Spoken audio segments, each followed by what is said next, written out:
The wind at 3,800 meters doesn't whisper. It screams. It claws through the gaps in body armor, drives needles of ice into every exposed inch of skin, and turns the world into a blur of white and gray and howling nothing. Colonel Brett Vasquez stood at the mouth of the observation ridge, binoculars up, watching the target through the storm. 1,400 meters. Maybe 15. He hadn't even looked at the figure behind him. "She's still setting up," one of his men said. Vasquez lowered the binoculars, turned, looked at the woman kneeling in the snow 40 feet back, her Barrett M82A1 stretched across a folded pack, her cheek pressed to the stock like she was sleeping. "She's what?" He laughed. A short, sharp thing that disappeared in the wind. At that distance? In this? He turned back to the ridge, shook his head. "You'll never hit that." She didn't look up. Didn't answer. Her breath came out slow, measured. A thin ribbon of vapor that the wind tore away before it had traveled 2 inches. The radio crackled. The storm tightened. Her finger moved to the trigger. Before we go any further, if this story has already grabbed you, hit that subscribe button right now and stay with me until the very last word. Drop a comment below telling me what city you are watching from. I love seeing how far these stories travel. Her name was Captain Reyes. Mara Reyes. And the first thing most people noticed about her was what wasn't there. No swagger. No volume. No interest in making an impression. She was 31 years old, 5'6" in boots, and built like someone who had learned a long time ago that size was a story other people told about you. She wore her dark hair pulled back in a tight braid. No makeup, no jewelry. Nothing that moved or caught light or announced her arrival anywhere. She was drinking water at the edge of the makeshift mess at FOB Kestrel when Vasquez's team rotated in. 4 operators. Loud the way men are loud when they have been somewhere dangerous and survived it, and want the room to know. She watched them the way she watched everything, once, completely, and then not again. She had already cataloged their body language, their rank insignia, the way the tallest one kept his hand near his sidearm even inside the wire. Habit, she decided, not threat. She went back to her water. Her hands, if anyone had looked at them, did not match the rest of her. The knuckles were scarred in a specific way. The calluses on her right index finger and the pad of her thumb were the kind that took years and thousands of rounds to build. A spotter who knew what he was looking for would have seen it immediately. Colonel Vasquez did not look at her hands. He looked at her the way men like him always looked at women in forward operating bases. Once, dismissive, then away. She filed that away too. Not with anger, with data. Vasquez was 44, broad-shouldered, with the kind of face that had been handsome once, and knew it. He wore his service record the way other men wore cologne. 6 deployments, 2 silver stars. A reputation that had preceded him through 3 continents. His team called him the Colonel, even when protocol didn't require it. And he let them, because the title fit and he knew it fit and he wanted everyone else to know it too. He dropped his tray across the table from her without asking. "You JTAC?" he said, just like that. No greeting. An assessment. "No," Mara said. He waited for more. She didn't give him more. Support? He tried. Something like that. He studied her for a moment. The water instead of coffee. The way she sat with her back to the wall and the room in front of her. He decided she was logistics. Maybe intelligence. Something administrative that explained why a woman this quiet was this far forward. "We're running a long-range engagement op tomorrow," he said. Not to her. More in her direction. "Target package at 1,700 meters. We've got a shooter." He smiled at nothing in particular. A real one. Mara picked up her cup. Drank. Good, she said. Vasquez waited again, then pushed back his chair and rejoined his team, already forgetting she existed. Her actual record, had anyone pulled it, would have required 2 clearances and a phone call to SOC to access in full. The summary version, the version her commanding officer had read when she was assigned to FOB Kestrel 6 weeks ago, contained the following: 41 confirmed kills across 4 deployments, 2 in Afghanistan, 1 in Mali, 1 she wasn't supposed to talk about, a qualification score at the SEAL sniper course that the instructors had argued about for a week because the range computer had flagged it as a data error before they realized it wasn't. A citation she declined to have read aloud at her promotion ceremony, which had annoyed the admiral and impressed everyone who heard about it afterward. She had been trained by a man named Chief Petty Officer Aaron Holloway, who had spent 22 years in the teams and who had told her, on her first day of training, that the rifle does not care how big you are. It cares how still you are. It cares how patient you are. It cares how well you understand the relationship between your breath and the world.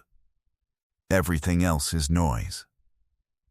Holloway was gone now. A road outside Kandahar 3 years ago, an eye that had killed him, and 2 others in the first vehicle of a convoy he wasn't supposed to be in.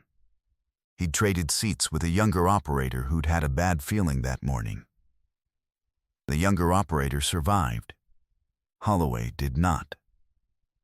Mara had been told by a chaplain. She had thanked the chaplain, gone to the range, and fired 250 rounds at a target she had placed at 800 meters. Every one of them inside a 6-inch group. She was here at Kestrel because a target had appeared, a facilitator, no name in the brief, just a function, who moved between 3 known positions in the valley below the ridge, always at altitude, always in wind conditions that made conventional engagement impossible. 3 previous attempts, 3 misses. Not because the shooters were bad, because the conditions at this altitude turned physics into negotiation, and most people were not patient enough to wait for the moment when the wind and the air and the cold and the target all aligned for the single second it required. Mara was patient enough. The briefing the next morning had 7 people in it. Vasquez ran it. He had a shooter on his team named Kowalski, a staff sergeant with a reputation for long-range work, a quiet man who didn't share his commanding officer's need for an audience. Vasquez laid out the parameters.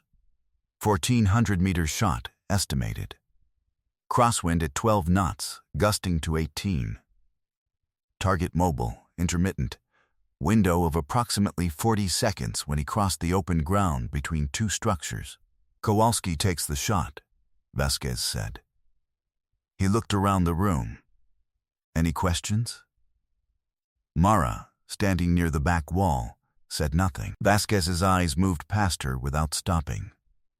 They moved out at 0430 hours into a darkness so complete that the stars looked close enough to cut yourself on. The ridge was a 40-minute climb through ice and loose shale that shifted underfoot like it had opinions about who was walking on it. Mara climbed behind the team, carrying her Barrett in a padded case across her back, her pack loaded with the rest of what she needed. Nobody offered to help. Nobody spoke to her. At the top of the ridge, in the pre-dawn gray, Vasquez set Kowalski up at the primary position and spread the rest of the team along the observation line. He looked back once at Mara, still standing at the rear. "You can observe," he said. "Stay out of the way." She nodded. Found a position 12 meters to the left of Kowalski, lower on the ridge, with a slightly different angle on the target zone. She began setting up without being asked. Vasquez noticed, said nothing. The wait was 2 hours and 11 minutes. The wind came in from the northwest at between 9 and 22 knots, cycling with no discernible pattern. The temperature dropped 4 degrees in the first hour. Kowalski's spotter called wind twice, adjusted, settled again. The team was good, Mara could see that.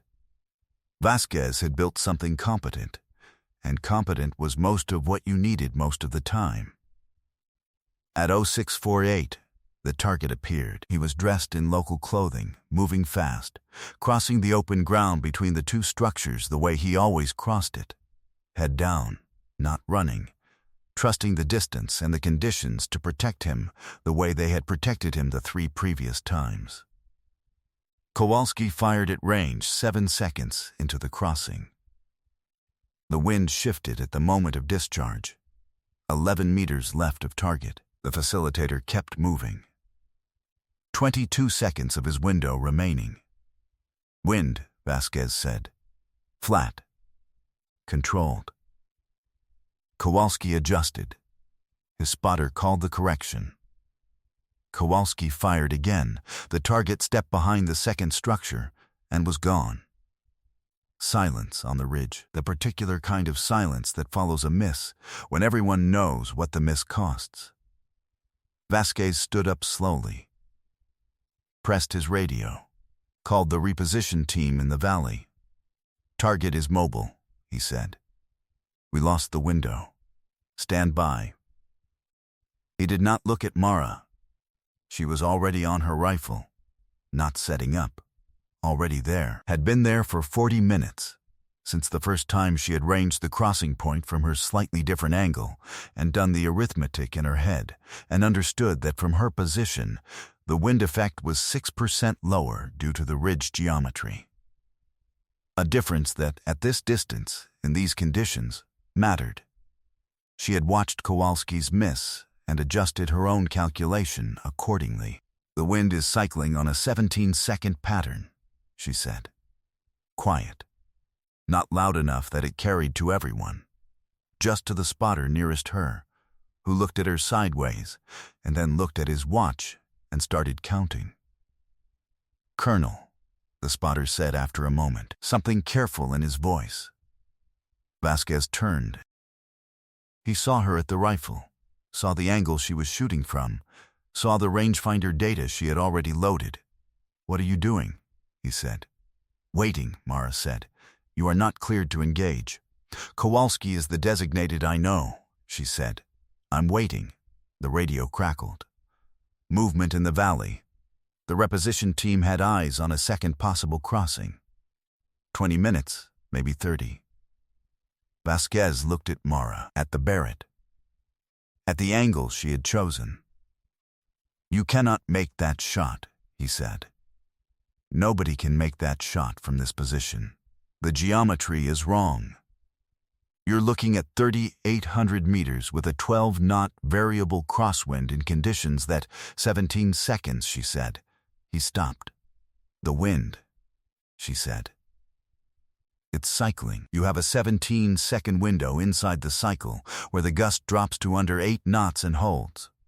That's when he's going to cross the second point. That's when I'm going to take the shot. Vasquez looked at his spotter. The spotter had his watch out, was timing. She's right, the spotter said. Slowly. Like the words surprised him. Vasquez looked back at Mara. You'll never hit that, he said. Not at this range. Not from this angle. Not in this. The radio cut him off. The reposition team, urgent now. Target had appeared at the second crossing point, moving. Mara's breathing changed. Slowed. Became something beneath breath. Her right hand was absolutely still. Her left eye was closed. Her right eye, behind the scope, had found the crossing point and stayed there with the patience of something geological. Something that did not feel cold or doubt or the weight of the man standing 10 meters away telling her what was impossible. Chief Petty Officer Aaron Holloway, 22 years in the teams, dead 3 years and still present, had told her once that the shot does not happen when you pull the trigger. The shot happens when you decide to take it. Everything after that is physics. She had decided. The target appeared at the second crossing point. Moving left to right. Fast, trusting the distance. The wind dropped. Mara fired. The sound of the Barrett at this altitude was enormous and then immediately swallowed by the mountain. a single crack that echoed once and then was gone. Nobody spoke. On the ridge, 7 people were looking at the crossing point through binoculars and scopes and one spotter's laser rangefinder. The target had stopped moving. It took 4 seconds for confirmation to register in anyone's mind. 4 seconds where the only sound was wind. The spotter with the rangefinder lowered it slowly. He turned to look at Mara. She was still on the rifle. Didn't gloat. Didn't stand. Her breathing had returned to normal. She was already looking at secondary egress routes in the valley below with the calm focus of someone performing routine maintenance. "Hit," the spotter said. One word. Clean and final as the shot itself. Vasquez did not move for a long moment. He was looking at the crossing point. Then at the distance. Then at Mara, who had finally lifted her cheek from the stock and was beginning to break down the Barrett with the quiet efficiency of someone who had done this 10,000 times. "What is your name?" he said. His voice was different now. The architecture had changed. "Captain Reyes," she said. "Unit?" She told him. The look on his face when she said it was not something he could control, and to his credit, he did not try to. The team spotter, the one who had confirmed her wind calculation, exhaled once through his teeth and looked at the sky. Kowalski, the designated shooter, said nothing, but he was watching Mara with the expression of someone who has just understood something important about the world and intends to carry it forward. That evening, in the debrief, Vasquez wrote a field report. He was a man who believed in accuracy. It was what had made him good at his job for 24 years, and so the report said exactly what had happened, and who had done it, and from what distance, and under what conditions. He did not minimize it. He did not find a way to make his teams miss the story. He wrote what was true. Mara was not in the debrief. She was on the ridge again in the dark, alone, watching the valley. Not for any operational reason. Just because the mountain at night was quiet in a way that felt earned. She thought about Holloway. Not with grief, exactly. With the feeling of something owed and paid. He had taught her patience when she had wanted speed. He had taught her stillness when she had wanted to prove something. He had told her that the loudest people in any room were almost always the least dangerous, and that she should save her energy for the quiet moments, because those were the ones that actually mattered. She stayed until the cold became something she was part of, rather than something happening to her. Then she picked up her rifle and walked back down the mountain in the dark. There is a thing that happens in places like that ridge, at distances like that, in conditions that men like Vasquez have decided are impossible. The thing that happens is not a lesson. Exactly. It does not announce itself or write a conclusion. It simply exists, the way the mountain exists, the way the wind exists, indifferent to whether anyone notices it. The truth is that strength does not make a sound when it enters the room. It does not announce its credentials, or raise its voice, or ask to be seen. It waits. It calculates. It chooses the moment with the care that most people reserve for things they are afraid to lose. And then, when the conditions align and the window opens, it acts. Completely. Without apology.